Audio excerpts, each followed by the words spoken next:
Assalamualaikum warahmatullahi wabarakatuh. Shalom, salam sejahtera untuk kita semua.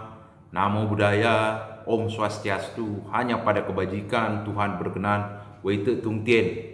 Saya Ervan Sutono, Ketua Pemuda Agama Konghucu Indonesia Provinsi Sulawesi Selatan, mengucapkan terima kasih kepada seluruh warga Kota Makassar secara khusus dan secara umum kepada seluruh warga Provinsi Sulawesi Selatan.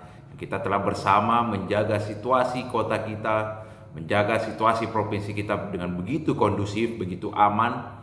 Walaupun kita telah melaksanakan pemilihan kepala daerah, tapi berjalan dengan lancar. Ini tentu tidak lepas dari peran aparat TNI dan Polri yang terus menjaga masyarakat agar selalu menjadi kondusif dan aman. Mari kita tetap percaya kepada aparat TNI dan Polri yang terus menjaga Provinsi Sulawesi Selatan dan Kota Makassar.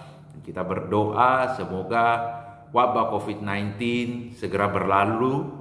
Mari kita sabar, mari kita mematuhi protokol kesehatan dan kita menjaga Kota Makassar kita tetap kondusif, tetap aman. Kita jaga rasa persatuan dan kesatuan sebagai sesama anak bangsa.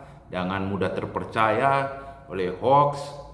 Jangan mudah diprovokasi oleh pihak-pihak yang mau mengambil keuntungan oleh situasi kota Makassar kita yang begitu aman. Karena menjaga Makassar menjadi kewajiban bagi kita seluruh warga kota Makassar. Terima kasih, selamat.